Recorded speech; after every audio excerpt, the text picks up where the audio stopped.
All right, what's up, everybody? How you doing in this apocalyptic time that we live? You know, one thing that we can't do is we can't allow the shit to like just fuck up your whole life. So, what I'm doing today is, if you see this here, we have ourselves a Pernille. Okay, and Big L.A. is gonna make this Purnell. I know it's way too much for me, and it's usually made for bigger things and a lot of people, but this is gonna feed me and my sister for a long time to go. Plus Layla, wherever the hell she's at. Oh, she's outside. So this is what we're gonna do. Now, I had a friend of mine, his name is William, and he's the owner of a restaurant called La Empanada Loca. He's up in Wilton Manors, and he makes the best lechon, the best freaking pork I've ever tasted ever. Okay, it's a great Puerto Rican restaurant. You gotta go check out. But I did ask him today. I says, you know, in all the craziness and everything else, how can I make myself a good Pernille? Can you make one? He says, yeah, sure, but it's gonna take a little time. And because he's doing so many rush orders, because remember, everybody's just doing, you know, takeout right now.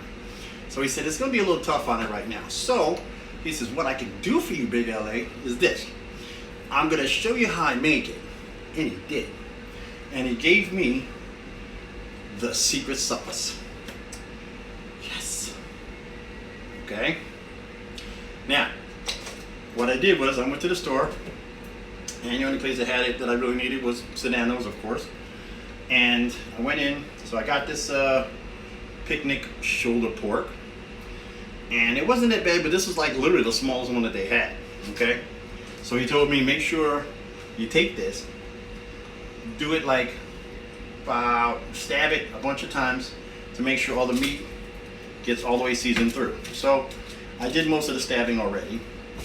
Now, the way I was kind of brought up and raised by my family, my Spanish family, was that we always had to have the little pieces of garlic. If you see here, see this? So you had little pieces of garlic that you insert inside the meat. Now, I do that, again, for the inside flavor, because, again, I love this flavor. But, now, William told me, this is what I got to do. You take this, and of course, even though Corona's still going around, you've already seen me. I've already done doing this for a long time, okay? Gotta be safe. And the only people are going to be eating is me right now, so. And y'all not going to get none. Why? Because I'm selfish. Now, but I will make some. And yes, William's going to try this because I have to go back to the master and just have him taste test this thing. So what we're going to do is this. We're going to take this, and he says, make sure you rub it in thoroughly. Rub it all over. And you put it in the holes. Make sure that it gets massaged inside the meat as much as possible. You get it inside here where it's nice and fat. And make sure you got the holes here. So you put your fingers in each one of the holes, just like this, and you make sure it gets massaged inside. So as I'm doing this, he says, take this. Now, he said you can do this and then just put it in the oven, but of course, you know Big L.A. loves this flavor. I do. I really do love my flavor. So what I'm going to do is, I'm going to have this one, and I'm going to have it marinate overnight. Now, he said marinating this thing overnight is going to be phenomenal. So that's exactly what I'm going to do. So we're going to take this. I have an oven bag. It's like an oven cooking bag. It's a plastic one that we have. You get this at the grocery store. It's like $1.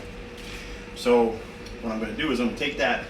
I'm going to put it in the oven bag. We're going to put it in the fridge tonight, and we're going to leave it there till tomorrow. Then tomorrow's dinner is going to be off the charts. Okay?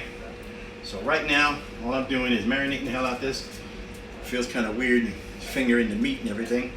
William never said nothing about fingering the meat like this, but no, he did say this. Actually, he did say you have to put your fingers actually in the meat to do so. So, William, thank you. I'm going to put this in here, and I'm going to do my best to make sure I get it marinated all night, and it will be setting up for the morning. Okay?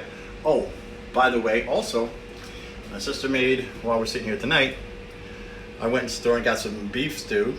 I got some beef. She seasoned it up so we can have a little something. And of course, I just get a little bit of noodles, some beef stew, and trust me when I tell you, this beef is gorgeous. So, right now, like I said, it's gonna take me a few minutes and I'm just gonna marinate the hell out of this. And like I said, by tomorrow, we're gonna leave it in there 24 hours. So it's like 6 o'clock now. So tomorrow, we're gonna leave it, we're gonna take it out, we're gonna put it in, no, maybe like 12 o'clock, like tomorrow, about 12 o'clock, because it takes like 4.5 hours to cook. So we're gonna have this thing for tomorrow night. And when I put it in, you guys are gonna be there. All right, check you guys later. Thank you for stopping.